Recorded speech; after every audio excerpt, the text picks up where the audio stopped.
Good afternoon, Scott. Hi, how are you? I'm doing great. I understand you're running for the Maine State Senate District 34. Yes, that is District 34, Maine State Senate. That includes Kennebunkport, Wells, Berwick, and North Berwick.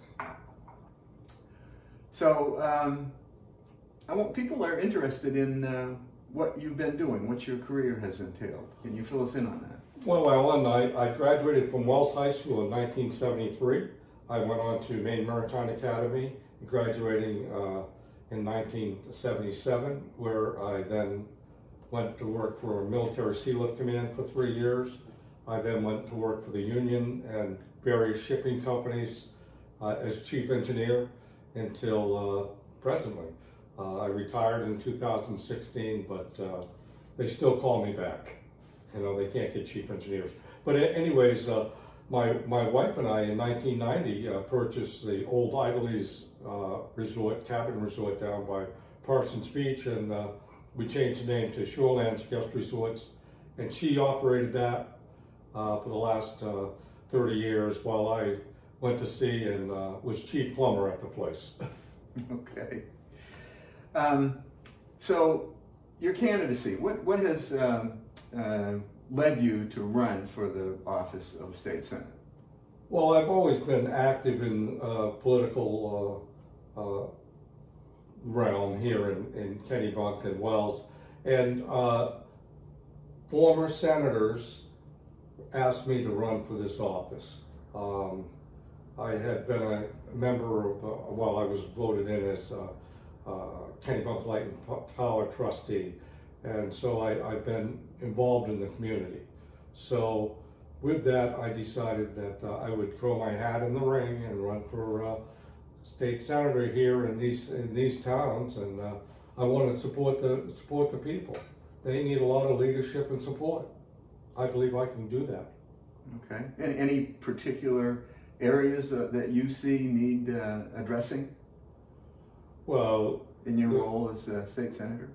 There's a lot of areas. Number one is energy and fuel costs. Also education. I care greatly about vocational schools. Being a graduate of Maine Maritime Academy, I think we need to give the skills to our students and our children that they need coming out of high school and colleges to go into the workforce. You know, you mentioned Kennebunk Light and Power District, and that you had been a trustee. Can you just talk a little bit about your experience there? Well, I as a trustee on there, I voted to reduce the rates to the customers of that includes most of Kennebunk, some of Wells, and some of Arundel. I've reduced their rates 4 times in the last 5 years, and with the other trustees voted to do that. Also, I've fought to keep the dams on the Mousom River for recreational purposes. They'll never produce power again, but and it's up to FERC to make that decision. Well, having been in the shipping industry, traveling internationally, being involved in some local activities like Kennebunk Light and Power, and also running a local business a successful local business for 30 years, I think you certainly have developed a perspective of all of the elements that are going to be necessary and important in your role as state senator. Can you maybe blend that into what you see as some of the future activities, necessary activities in the Senate if you're elected? Well, definitely energy policy in the Senate, educational policy in the Senate. I care about our transportation industry. I care about our business industries, the lobster and shellfish industry. That's very important to the state of Maine, as well as the hospitality industry. Those are two industries that bring in most of the revenue for our state. We have manufacturing plants that we cannot lose. Pratt & Whitney, Hussey's, Cyro. We need these Northeast coating technology. We need these. They need support. They don't need overregulation. That's a good point. So I know you've been on the campaign trail for several weeks now. You've been out knocking on doors, meeting the citizens in this constituency. Can you share with us what the main things that you're hearing from them? Well, the first thing is always federal, and I try not to talk federal with them because I can't change the federal except for my vote to my congressman and senator. So and write letters, but I can do things locally, and those local items that people talk about is number one, energy, the cost of fuel, cost of heating oil, inflation, the cost of their food, their services, and taxes going up. They really worry. We have a real problem going into this winter. People wondering how they're going to pay for, their heating bill.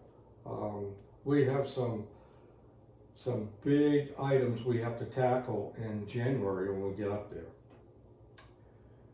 Okay, well, I think it's probably worth explaining. I know you're a clean elections candidate, explaining how people can support and donate to your campaign. Well, as a clean election campaign, I can only take $5 from each registered voter in my district. That can be Democrat, Republican, Independents, and I get all of them to give me $5 contributions that support me. Right now I need about 80 more to get fully funded, and that's only $5. They can't give me any more. It's $5, and with 80 more I'll get fully funded, and they can do that either by calling me or giving it to me personally, and or going online and going to maincleanelection.com and click on contributions and put in your zip code, and all those clean election candidates will be listed. Bradley Scott Ducharme, $5, and give them your credit card. Cleanelections.com. Look for state senate. Maincleanelections.com. Right. Look for state senate candidate, District 34, Bradley Scott Ducharme. Good luck in your candidacy. Thank you, sir. Thank you, Alan. Take care.